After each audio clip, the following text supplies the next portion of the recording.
الحمد لله رب العالمين والصلاة والسلام على سيدنا محمد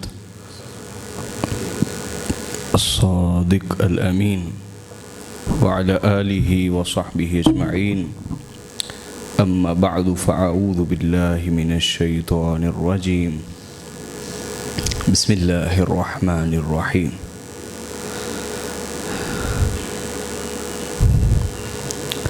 قال سيدنا رسول الله صلى الله عليه وآله وسلم لقد كان فيما قبلكم من الأمم محدثون فإن يك في أمتي أحد فإنه عمر صدق رسول الله صلى الله عليه وآله وسلم. محترم معزز محتشم حاضرین، السلام علیکم ورحمۃ اللہ وبرکاتہ۔ اللہ رب العزت کا شکر ادا کرتے ہیں جس کی عظیم توفیق کے ساتھ ہم جمعۃ المبارک کی ان بابرکت گھڑیوں میں اللہ کے گھر میں حاضر ہیں۔ اللہ میری اور آپ سب کی حاضری قبول فرمائے۔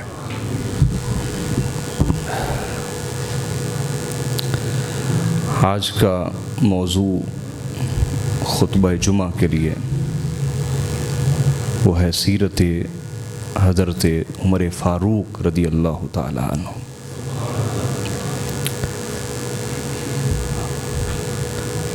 حضرت عمر فاروق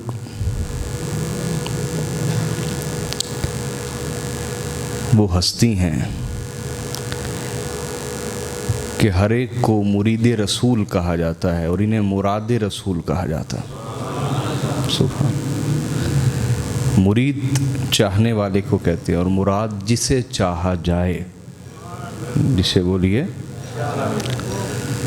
تو تمام اصحاب رسول میں سب کے سب مریدان رسول ہیں، اور آپ مرید رسول بھی ہیں اور مراد رسول بھی ہیں۔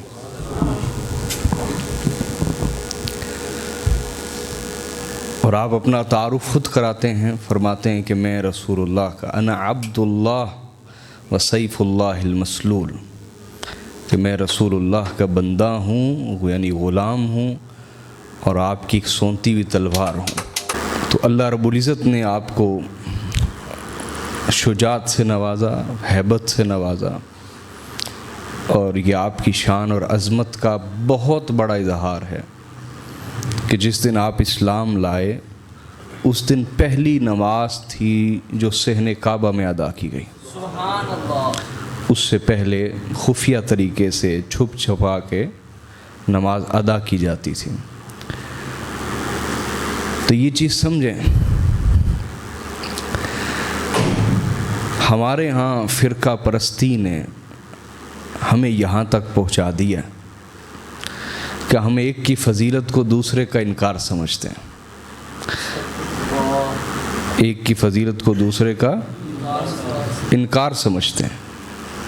اس کو یوں ہی سمجھیے جیسے یہ مسجد تعمیر ہوئی ہے، کیا مسجد تعمیر، اس میں مزدور نے بھی اپنا کام کیا ہے، اپنا حصہ ملایا ہے نا، اینٹیں ڈھوئی ہیں، کسی نے ریت ڈھوئی ہے، کوئی سیمنٹ لے کے آتا رہا، پھر مستری کی اپنی خدمت ہے، مستری کی بولیے، وہ چنائیاں لگاتا ہے، دیواریں تعمیر کرتا ہے، پلستر کرتا ہے، ایسا ہی ہے جی۔ پھر پلستر ہونے کے بعد یہ جو ٹائل کا کام کیا گیا، ٹائل والے کی اپنی خدمت ہے، سمجھے کہ نہیں سمجھے؟ پھر پینٹ بھی ہوا ہے، پینٹ والے کی اپنی خدمت ہے، پھر پنکھے لگے ہیں، وائرنگ ہوئی ہے، تو الیکٹریشین کی اپنی ایک خاص خدمت ہے۔ میری بات سمجھ رہے ہیں آپ کہ نہیں؟ پھر اسی طرح پانی کا نظام مسجد کے اندر ہے، تو یہ جو پلمبر حضرات ہیں ان کی الگ سے خدمت ہے، خدمات ہیں نا، سروسز ہیں، خدمات ہیں، سمجھ رہے ہیں میری بات کو کہ نہیں؟ پھر دروازے لگے، لوہار ہے جس نے دروازے بنائے ہیں، اس کی اپنی خدمت ہے، شیشے کا استعمال ہوا ہے، شیشے والے کی اپنی خدمت ہے، سمجھ رہے بات؟ یعنی کسی نے ممبر بنایا تو لکڑی یعنی بڑائی جو ہے تو بڑائی کی اپنی خدمت ہے، سمجھ رہے ہیں؟ پھر یہاں مصلی رکھا گیا ہے، امام اپنی ذمہ داریاں ادا کرتا ہے، نماز پڑھاتا ہے، اس کی اپنی خدمت ہے، ایسا ہی ہے نا؟ پھر خطیب ہے، آپ کو درس دیتا ہے، جمعہ کے اوپر آپ کو خطاب کرتا ہے، دین سمجھاتا ہے، اس کی اپنی خدمت ہے۔ میری بات اب سمجھ رہے ہیں کہ نہیں؟ جی توجہ کیجئے۔ تو میں یہ عرض کر رہا ہوں کہ اس مسجد کو تعمیر کرنے میں ہر ایک کی الگ سے خدمت ہے، اور پھر تعمیر رکھنے میں بہت ساروں کی خدمت چلتی رہتی ہے، ایسا ہی ہے نا؟ اب اگر کوئی شخص کہے کہ اس مسجد میں الیکٹریشین نے کوئی کام نہیں کیا، تو کیا یہ کہنا درست ہوگا؟ بولیے نا۔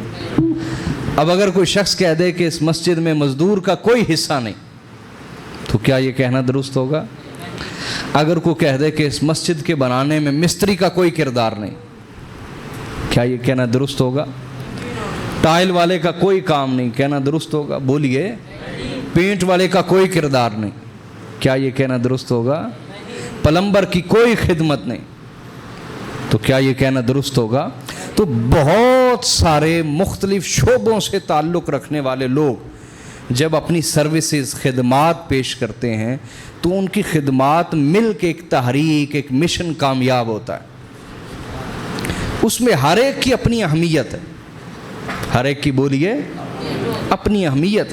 کسی ایک کی اہمیت کا انکار کر دینا باقیوں کی اہمیت کا بھی انکار ہے۔ یعنی اگر آج آپ کہیں کہ یہاں الیکٹریشین نے کوئی خدمت سر انجام نہیں دی، تو آپ بے اعتبارے آدمی کل کو کہیں گے کہ یہاں مستری کا بھی کوئی کام نہیں۔ میری بات آپ سمجھ رہے ہیں کہ نہیں؟ آپ بے اعتبارے ہو گئے نا، کسی ایک کی خدمت کا انکار کر کے بولیے بے اعتبارے ہو گئے۔ تو حضرت عمر فاروق وہ ہستی ہیں کہ جس دن آپ اسلام لے کے آئے، میں یہ سمجھا رہا تھا کہ ان کی خدمت میں غور کیجئے۔ ہر ایک کی خدمت ہے، لیکن ہر ایک کی الگ سے خدمت ہے، بولیے الگ سے خدمت ہے۔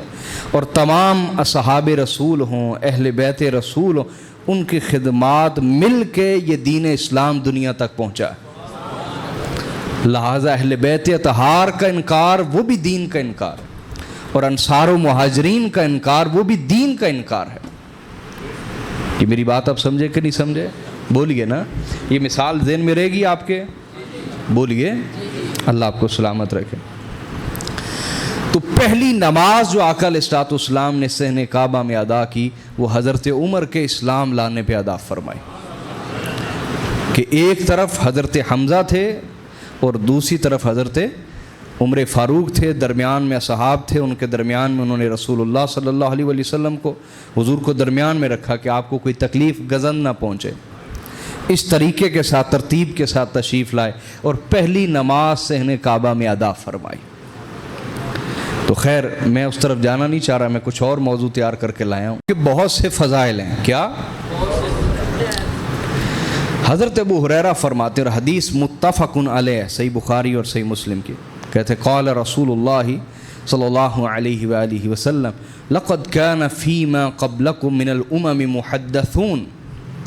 رسول اللہ نے ارشاد فرمایا تم سے پہلے جو امتیں گزر چکی ہیں ان میں محدث ہوتے تھے۔ کیا ہوتے تھے؟ ایک ہوتا ہے محدث، محدث کہتے ہیں حدیث بیان کرنے والے۔ کیا؟ حدیث بیان کرنے والا، علم حدیث میں مہارت رکھنے والا، علم حدیث کا استاد، ماہر استاد، اس کو محدث کہتے ہیں۔ کیا کہتے ہیں؟ اور محدث وہ ہوتا ہے جس کے دل پر اللہ الہام جاری فرمائے۔ کیا جاری فرمائے؟ تو آقا علیہ الصلوۃ والسلام نے فرمایا تم سے پہلی امتوں میں بھی محدث ہوتے تھے۔ کیا؟ محدث ہوتے تھے جن کے دل پر الہام نازل کیا جاتا تھا۔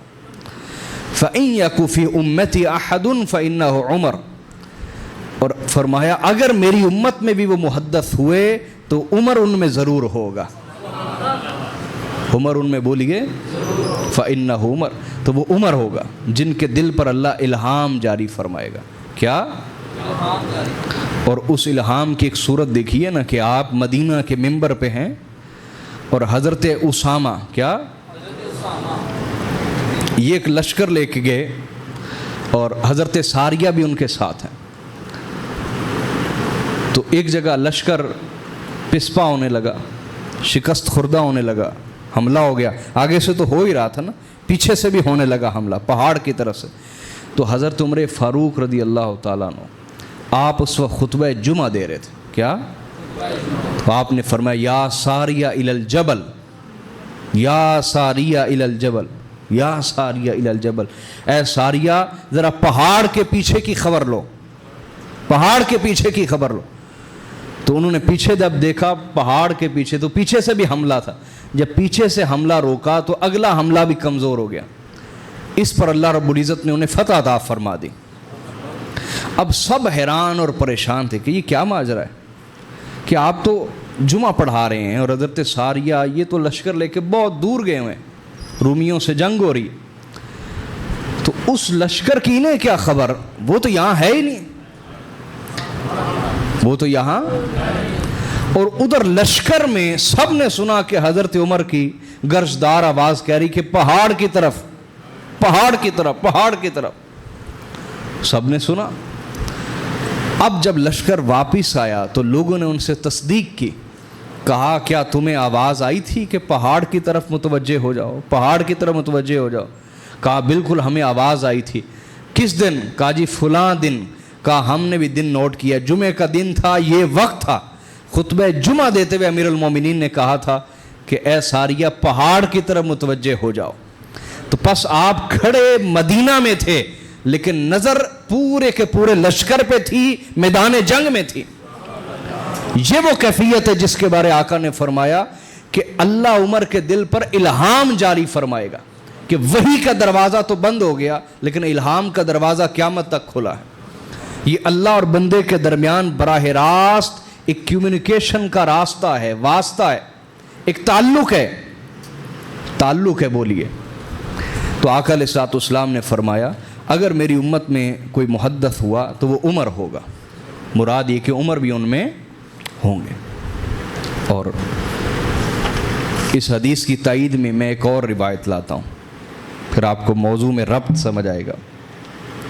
حضرت انس بن مالک روایت کرتے ہیں اور حضرت عبداللہ ابن عمر کہتے ہیں ان عمر قال, کہ حضرت عمر فرماتے تھے وافقت ربی فی ثلاث, کہ میں نے 3 معاملات میں اپنے رب کی موافقت کی.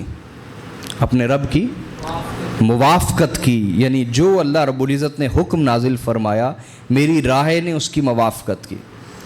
اصل میں یہ ادب ہے. یہ کیا ہے؟ حالانکہ بات اس کے الٹ تھی لیکن ادباً یہ فرمایا. بات یوں تھی کہ آپ نے 3 معاملات میں رسول اللہ کو رائے پیش کی تھی, تو اس رائے کی موافقت میں, تائید میں, توثیق میں اللہ رب العزت نے قرآن کو نازل فرمایا تھا. تو آپ نے یوں نہیں فرمایا کہ میرے رب نے 3 معاملات میں میری موافقت کی, میری تائید کی, یہ نہ فرمایا, بلکہ کہا میں نے 3 معاملات میں اپنے رب کی موافقت کی. یہ ادب ہے. یہ کیا ہے کہ بجائے یہ کہ خدا تعالیٰ کرے یہ لفظ استعمال کرے کہ اللہ نے موافقت کی, اللہ نے تائید کی, خود اپنے لیے فرما رہے کہ میں نے موافقت کی, میں نے مطابقت کی, میں نے پیروی کی 3 معاملات میں. اور وہ کیا کہتے؟ فقلت یا رسول اللہ لو اتخذنا من مقام ابراہیم مصلی. تو حضرت عمر فاروق کہتے ہیں کہ میں نے کہا ہے اللہ کے رسول کاش ہم مقام ابراہیم کو مصلی کی جگہ بنا لیں, امام یہاں کھڑا ہو.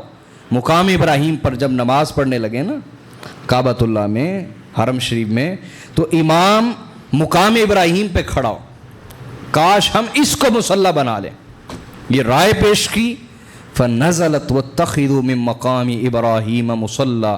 تو اللہ تعالیٰ نے اس رائے کی موافقت میں, تائید میں, توثیق میں قرآن کو نازل فرما دیا اور ارشاد فرمایا واتخذوا من مقام ابراہیم مصلی. اے میرے رسول, اے مومنین, آپ مقام ابراہیم کو اپنا مصلی بنا لیجئے, امام کے کھڑے ہونے کی جگہ بنا لیجئے. وقلت یا رسول اللہ يدخل على نسائك البر والفاجر فلو امرتهن يحتجبن. دوسری رائے کہتے ہیں جو میں نے دی وہ یہ, میں نے کہا یا رسول اللہ آپ کی ازواج, آپ کی خواتین ان سے کوئی چیز لینی ہو، مانگنی ہو، یا کوئی سوال کرنا ہو، کوئی چیز پوچھنی ہو، تو ہر نیک بھی چلا جاتا ہے سامنے، اور ہر طرح کا آدمی جو نیک نہیں ہے وہ بھی چلا جاتا ہے۔ تو کاش آپ اپنی ازواج کو پردے کا حکم دے دیں۔ کیا؟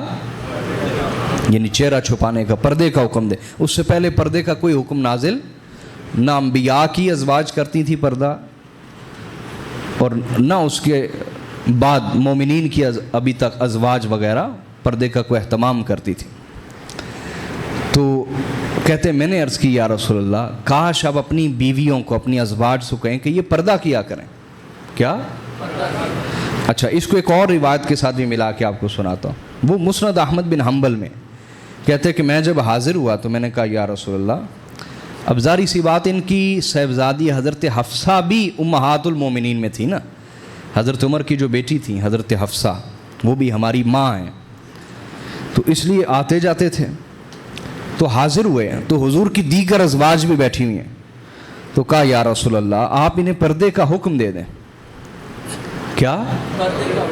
تو حضرت زینب بولی فقالت له زینب وَإِنَّكَ عَلَيْنَا يَا ابْنَ الْخَطَّابِ وَالْوَحْيُ يَنزِلُ فِي بُيُوتِنَا۔ تو حضرت زینب غصے سے بول پڑی، کہا ہے عمر تم ہم پر حکم چلاتے ہو جبکہ قرآن ہمارے گھر میں نازل ہوتا ہے، کیوں حکم چلاتے ہو؟ فَأَنزَلَ اللَّهُ تَعَالَى وَإِذَا سَأَلْتُمُوهُنَّ مَتَاعًا فَاسْأَلُوهُنَّ مِنْ وَرَاءِ حِجَابٍ۔ تو کہتے ہیں ابھی یہ ہماری بات ہو رہی تھی کہ اللہ رب العزت نے پردے کے احکام نازل فرما دیا۔ تو میرے رب نے میری رائے کی تائید کی، تصدیق کی میری رائے کی۔ سمجھ رہے ہیں بات؟ اور تیسری چیز وہ یہ کہ جب نبی علیہ الصلوۃ والسلام کی ازواج غیرت کے ایک معاملے میں اکٹھی ہو گئیں، کیا ہوا؟ یہ نا کہ نبی علیہ الصلوۃ والسلام حضرت زینب کے پاس آ کے شہد کا پیالہ پیتے تھے، وہ شہد ملا کے نا شربت بناتی تھی، جس طرح ہم جامع شیری بناتے ہیں یا کوئی اور شربت۔ تو باقی جو ازواج تھی ان کے لیے یہ شاق تھا، ظاہری سی بات ہے، یہ ایک فطرت ہے کہ محبوب قربان ہوتے برداشت نہیں ہوتا۔ اس معاملے میں ازواج رسول کو معاف سمجھا جائے گا، اور اللہ تعالیٰ نے بھی انہیں معاف رکھا، اس معاملے پہ ان کی کوئی پکڑ نہیں کی، کیونکہ یہ ایک فطرتی چیز ہے۔ آپ کا کوئی بھی محبوب ہے تو وہ جب تقسیم ہونے لگے گا تو آپ کے اندر یہ چیز پیدا ہوتی ہے۔ تو لمبا واقعہ ہے۔ تو ان سب نے اس معاملے میں ایکا کر لیا، اتفاق کر لیا کہ آپ آئندہ حضرت زینب کے پاس نہیں جائیں گے وہ شربت پینے۔ اب نبی علیہ الصلوۃ والسلام بیٹھے ہیں اور حضور کی ازواج حضور کے پاس اس طرح بیٹھی ہوئی ہیں، تو حضرت عمر کو علم ہوا تو وہ آئے، انہوں نے کہا خدا سے ڈرو، عسى ربه ان طلقكن ان يبدله ازواجا خيرا منكن، خدا سے ڈرو، اگر رسول اللہ تم سب کو طلاق دے دیں تو ان کا رب تم سے بہترین بیویاں عطا فرما دے گا۔ رسول صلی اللہ علیہ وآلہ وسلم مجبور نہیں ہے تمہیں اپنے نکاح میں رکھنے میں، اور اللہ تعالیٰ نے انہیں اجازت دی ہے، چاہے کسی ایک کے پاس رہے باقی سب کو ترک کر دیں، کسی ایک کو وقت دیں باقیوں کو وقت نہ دیں، یہ خصوصی اجازت رسول اللہ کو دی گئی۔ لیکن اس کے باوجود حضور عدل کرتے ہیں، حضور انصاف کرتے ہیں۔ اس طرح کا معاملہ کہ رسول اللہ صلی اللہ علیہ وسلم کو تکلیف دیتی ہو تو اللہ سے ڈرو، اگر رسول اللہ نے تم سب کو طلاق دے دی تو پھر ان کا رب تم سے بھی بہتر انہیں بیویاں عطا فرمائے گا۔ یہ جب کہا نا تو اس پر اللہ رب العزت نے تائید کے طور پر قرآن نازل فرما دیا، اور قرآن کا وہ ترجمہ، بلکہ آپ آیت مبارکہ پڑھیے سورہ احزاب میں، بالکل یہی الفاظ ہیں کہ اگر میرے رسول تمہیں طلاق دے دیں تو اللہ تم سے بہترین بیویاں عطا فرمائے گا، جو نیک ہوں گی، صالح ہوں گی، پرہیزگار ہوں گی، روزہ رکھنے والی ہوں گی، شب زندہ دار ہوں گی، راتوں کو عبادت کرنے والی ہوں گی، صبر کرنے والی ہوں گی، شکر کرنے والی ہوں گی، انتہائی فرما بردار ہوں گی، جان قربان کرنے والی ہوں گی۔ سمجھ آ رہی بات؟ تو حضرت عمر کہتے ہیں کہ جس چیز سے میں نے انہیں ڈرایا تو اللہ تعالیٰ نے میری اس بات کی تائید میں قرآن کو نازل فرما دیا، اور رسول اللہ کی شان کو اللہ نے بلند فرمایا کہ رسول اللہ کسی بیوی کے ساتھ رہنے میں مجبور نہ تھے، اگر وہ سب کو طلاق دے دیتے تو انہیں کوئی نقصان نہ پہنچتا، رسول اللہ کو کوئی نقصان نہ پہنچتا. یہ بات آپ سمجھے کہ نہیں؟ دوسری ایک روایت میں چوتھا مقام بھی ہے، وہ یہ کہ جب غزوہ بدر کا موقع تھا تو حضرت عمر فرماتے ہیں بذکر الاسارى یوم بدر، کہ غزوہ بدر کے جو قیدی تھے، یہ میں نے آپ کو بات سنائی تھی چند ہفتے پہلے، ان کے متعلق نبی علیہ الصلوۃ والسلام نے رائے مانگی تھی کہ ان کا کیا کریں. تو دو گروہ بن گئے.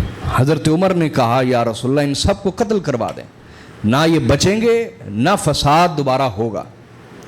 حضرت ابوبکر صدیق اور ان کے ساتھ جو رفقا تھے انہوں نے کہا کہ ان سے فدیہ لے کے انہیں چھوڑ دیا جائے، اس سے مسلمانوں کی مالی حالت بہتر ہو جائے گی. تو اللہ رب العزت نے حضرت عمر کی رائے کی تائید میں قرآن نازل فرمایا کہ لولا کتاب من اللہ سبق لمسکم فیما اخذتم عذاب عظیم. کہا اگر اللہ رب العزت تمہیں پہلے سے معاف نہ کر چکا ہوتا، اے بدر کے مجاہدین، اللہ تمہیں پہلے سے معاف نہ کر چکا ہوتا تو جو فدیہ تم نے لیا ہے اس کی وجہ سے تم پر بہت بڑا عذاب نازل ہوتا. تو اللہ تعالیٰ نے حضرت عمر کی تائید میں قرآن کو نازل فرمایا. یہ وہ بات ہے جو میں آپ کو بار بار کہہ رہا ہوں کہ اللہ رب العزت نے آپ کے دل پہ الہام جاری فرمایا، خیر کو جاری فرمایا. یہ بات آپ سمجھے کہ نہیں؟ یہی وجہ تھی کہ آپ کی خلافت ہزارہا حکمتیں اور خیر لے کے امت کے لیے اس دنیا میں وجود میں آئی. تو حضرت مسور بن مخرمہ کہتے قال لما طعن عمر جعل يعلم، کہ جب حضرت عمر فاروق کو زخم لگا، ابو لؤلؤ فیروز جو تھا اس نے آپ کو شہید کرنے کی کوشش کی، آپ زخمی ہو گئے. جعل یلم، تو آپ کراہ رہے تھے، درد سے کراہ رہے تھے نا، تکلیف ہو رہی تھی، تکلیف سے کراہ رہے تھے. فقال له ابن عباس، تو حضرت عبداللہ ابن عباس آئے، وَكَأَنَّهُ يُجَزِّعُهُ، تو انہوں نے تسلی دیتے ہوئے کہا یا امیر المؤمنین وَلَا كُلُّ ذَلِكَ، کہا امیر المؤمنین زیادہ تکلیف محسوس نہ کریں، اپنی جان کو مت تھکائیں اس تکلیف کو محسوس کرنے میں. لَقَدْ صَحِبْتَ رَسُولَ اللَّهِ فَأَحْسَنْتَ صُحْبَتَهُ، بے شک آپ رسول اللہ کی صحبت میں رہے اور آپ نے بہترین صحبت کا حق ادا کیا، خدمت کی رسول اللہ کی. ثم فارقک وهو عنک راض، پھر رسول اللہ آپ سے جدا ہوئے اور اس حالت میں جدا ہوئے کہ حضور آپ پہ راضی تھے، رسول اللہ آپ پہ راضی تھے. ثم صحبت ابا بکر فاحسنت صحبتہ، پھر آپ حضرت ابو بکر صدیق کے صاحب بن گئے اور آپ نے صحبت کا حق ادا کیا، احسن طریقے سے صحبت کو نبھایا. ثم فارقک وهو عنک راض، پھر وہ آپ سے جدا ہوئے اس حال میں کہ وہ آپ سے راضی تھے، آپ سے. ثم صحبت المسلمین، پھر آپ مسلمانوں کے صاحب بن گئے، ان کے خلیفہ بن گئے. فاحسنت صحبتہم، اور آپ نے اپنے صاحب ہونے کا حق ادا کیا، بہترین طریقے سے اس کو نبھایا. وَلَئِنْ فَارَقْتَهُمْ لَتُفَارِقَنَّهُمْ وَهُمْ عَنْكَ رَاضُونَ، اور اگر آپ ان سے جدا ہوتے ہیں تو اس حالت میں جدا ہوں گے کہ تمام مومنین آپ سے راضی ہیں.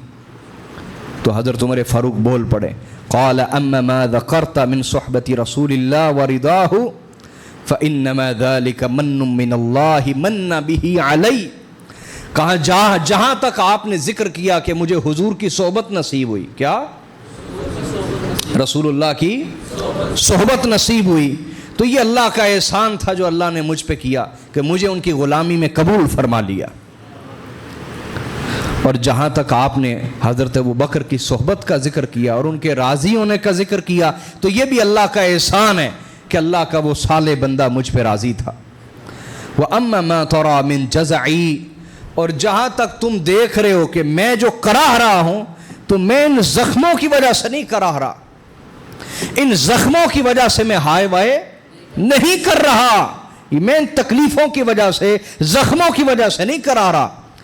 فَهُوَ مِنْ أَجْلِكَ وَمِنْ أَجْلِ أَصْحَابِكَ، میں تو اس لیے رو رہا ہوں اور کرا رہا ہوں کہ کہیں میں آپ کے اور مومنین کے حقوق کے معاملے میں پکڑا نہ جاؤں. میں اس بات پہ رو رہا ہوں، میں اس بات پہ کرا رہا ہوں، درد محسوس کر رہا ہوں کہ کہیں میں مسلمانوں کے حقوق کے معاملے میں اللہ کے ہاں گرفتار نہ ہو جاؤں. میں ان زخموں کی وجہ سے کرا رہا نہیں ہوں.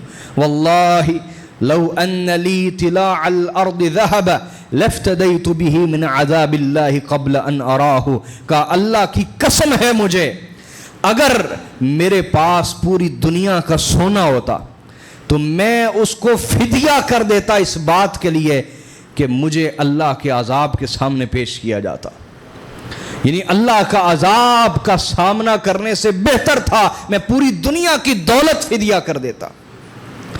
یہ عذاب الہی کا خوف اس خلیفہ میں تھا کہ جس کے عدل کے بارے میں بڑے بڑے کفار نے، مشرکین نے، یہود نے، مستشرکین نے کتب لکھی، کتابیں لکھی، اور انہوں نے اعتراف کیا کہ اگر حضرت عمر 10 سال اور حکومت کرتے تو اسلام پوری دنیا پہ چھا جاتا.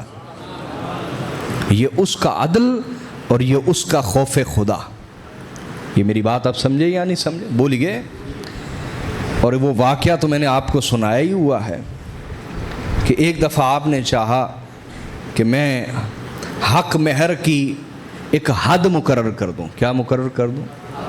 آج بھی عربوں میں یہ بہت بڑا ایشو ہے، یہ بہت بڑا ان کا سوشل ایشو ہے، معاشرتی مسئلہ ہے. عورتیں حق مہر بہت مانگتی ہیں. یعنی کسی کے آپ نکاح کا پیغام بھیجیں تو وہ آپ کی اوقات سے زیادہ حق مہر مانگے گی عورت. یہ بہت بڑا وہاں ایشو ہے. سعودی عرب میں بھی ابھی تک ہے، مصر میں بھی ہے، دیگر ممالک کے اندر بھی ہے. عربوں کے اندر یہ بہت بڑا مسئلہ ہے. اور اس کے الٹ ہمارے یہاں 500 روپیہ لکھ دو حق مہر. عورت کے منہ پہ تھوکنا ہے 500 روپیہ حق مہر ہے، 2-4 ہزار حق مہر ہے، تھوکنا ہے عورت کے منہ کے اوپر. یہ میری بات سمجھے. اس میں عرب بھی حد سے ہٹ گئے اور ہم بھی حد سے ہٹ گئے.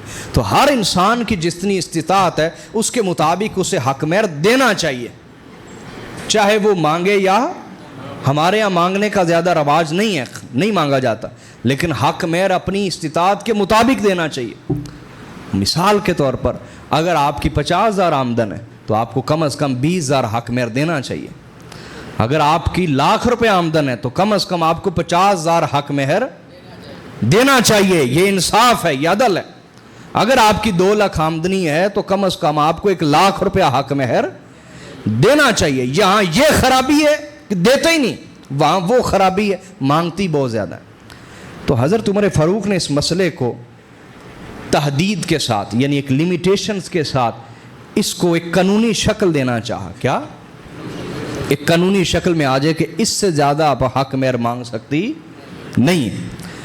تو آپ نے خطبہ جمعہ میں کہا کہ میں یہ چاہتا ہوں کہ حق مہر ایک خاص حد تک مقرر کر دیا جائے، غریب کے لیے اتنا اور امیر کے لیے اتنا. اس پر ایک خاتون کھڑی ہو گئی، کہا عمر تم وہ حق ہم سے کیسے چھین سکتے ہو جو اللہ نے ہمیں دیا ہے؟ جو ذرا انصاف دیکھیے گا آپ. یہ بعد کے زمانے میں جو حکومتیں آئیں اس سے حضرت عمر اور بھی یاد آتے تھے لوگوں کو پھر. اور جو ہمارے دور میں حکومتیں آپ کے سامنے، جو بولتا ہے اٹھا کے لے جاتے ہیں، بہنوں کو اٹھا لیتے ہیں، بیٹیوں کو اٹھا لیتے ہیں. یہ آپ اپنے زمانے میں نہیں دیکھ رہے؟ تو بولنے کا حق چھین لینا، بولنے کا حق. تو بعد کے دور آئے، زیاد، یہ جو عبید اللہ ابن زیاد، عبید اللہ جس نے یزید کے حکم پر قتل عام کیا اہل بیت اطہار کا، اس کا باپ تھا زیاد. جب اس کو گورنر مقرر کیا گیا تو اس نے منبر پر حضرت مولا علی کی گستاخی کی. اس پر 70 سے زائد جلیل القدر صحابہ کھڑے ہو گئے. ان کا اپنا منہ بند کر، یہ تو کیا گستاخی کر رہا ہے اور کس ہستی کی گستاخی کر رہا ہے؟ اس کو روکا. یہ محبت علی ہے. اگر سارے صحابہ اس سے محروم تھے تو وہ کون کھڑا ہوا پھر ان کے دفاع میں؟ وہ صفین میں 60,000 کا لشکر جو مولا علی کا تھا، کیا وہ آپ تھے؟ بولیے نا، کیا وہ آپ تھے؟ آپ تو پیدا بھی نہیں ہوئے. وہ کون تھا جو امیر المومنین کی خاطر لڑتا تھا؟ تو ہم فرقہ پرستی میں انصاف سے دور ہو گئے، ہم نے اہل حق کا انکار کر دیا. تو 70 سے زائد صحابہ اکرام کھڑے ہو گئے، اس کا منہ بند کروایا. اس نے اپنے سپہ سالار سے کہا کہ یہ مجھے زندہ چاہیے. ان کو گرفتار کر کے جس نے بھی کنکر مارا نا اس کا منہ بند کرنے کے لیے ان سب کے ہاتھ کٹوا دیے، ہاتھ کٹوا دیے. تو یہ دور دیکھیے اور پھر حضرت عمر کا دور دیکھیے. ایک مرد نہیں عورت کھڑی ہوئی, کہا عمر تم ہم سے حق کیسے چھین سکتے ہو جو اللہ نے ہمیں دیا؟ کہا کون سا حق؟ کہا اللہ تعالیٰ سورہ نساء میں فرماتا ہے اعوذ باللہ من الشیطان الرجیم وَإِنْ أَرَدْتُمُ اسْتِبْدَالَ زَوْجٍ مَكَانَ زَوْجٍ وَآتَيْتُمْ إِحْدَاهُنَّ قِنْطَارًا فَلَا تَأْخُذُوا مِنْهُ شَيْئًا. ارشاد فرمایا اگر تم ایک بیوی کی جگہ دوسری بیوی کو لانا چاہو, یعنی حالات اچھے نہیں رہے, تم ایک کے ساتھ نہیں گزارا کر سکتے, تم طلاق دینا چاہ رہے ہو ایک عورت کو, تو اگر تم ایک عورت کی جگہ دوسری عورت کو لانا چاہو تو اگر تم نے حق مہر کے طور پر اسے خزانہ بھی دے دیا ہو تو واپس مت لینا. خزانہ بھی دے دیا ہو تو واپس. اتأخذونہ بہتانا واثما مبینا, کیا تم وہ حق مہر واپس لے کے بہت بڑا بہتان اور واضح گناہ اپنے سر لینا چاہتے ہو؟ تم اتنا عرصہ جو اس عورت کے ساتھ تعلق رکھتے تھے اس کو ناجائز تعلق ثابت کرنا چاہتے ہو؟ خبردار. استعمال کر کے ثابت فرمایا ہے کہ عورت کو حق مہر کے طور پر تھوڑا تو کیا خزانہ بھی دیا جا سکتا ہے, تھوڑا سونا تو کیا خزانہ بھی, ڈیروں ڈیر بھی سونا دیا جا سکتا ہے. تو جب اللہ نے یہ حد مقرر نہیں کی تو یہ حد کیسے مقرر کر سکتا ہے؟ یہ بات سمجھنے والی ہے. حضرت عمر فاروق نے رد عمل میں ریاکشن میں اس کو اپنی انسلٹ نہیں سمجھا,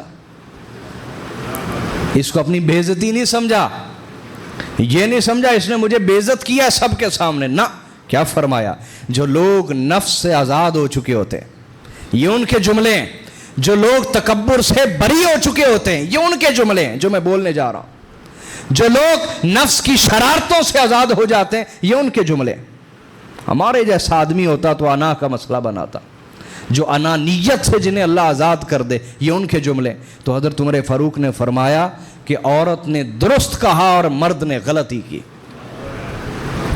مرد نے غلطی کی اور عورت نے درست کہا, بالکل درست کہا. جب اللہ نے حق مہر کی حد مقرر نہیں کی, میں کون ہوتا ہوں کہ حد مقرر کروں؟ یہ آپ کا عدل و انصاف ہے.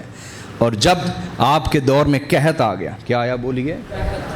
قحط آیا, تو جب تک قحط رہا, بولیے جب تک قحط رہا, کبھی آپ نے اپنے گھر میں سالن نہیں پکنے دیا.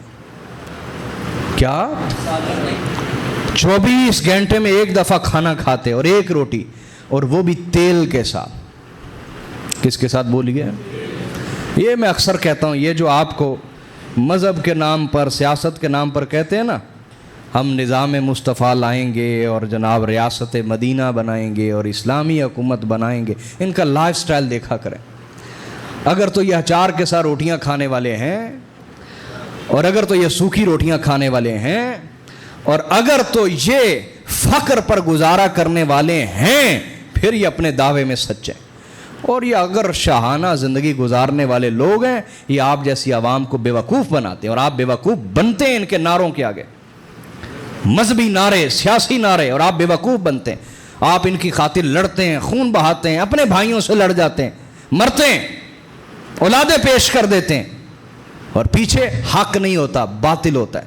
جو مولا علی نے فرمایا اپنے دور میں, کلمۃ الحق ارید بہا الباطل, نعرہ حق والا ہے لیکن جو اس سے مفادات حاصل کیے جا رہے ہیں وہ باطل ہیں.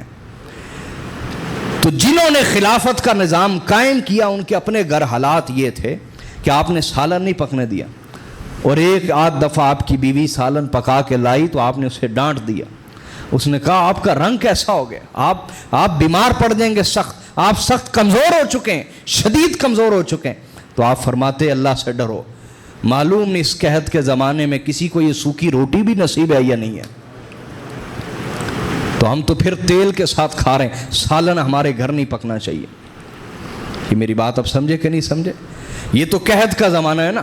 کیا عام روٹین میں بھی کسی نے دعوت کی حضرت عمر فاروق کی, اس کے گھر گئے تو اس نے سالن رکھ دیا, ساتھ سرکہ رکھ دیا, تو آپ اٹھ کھڑے ہوئے.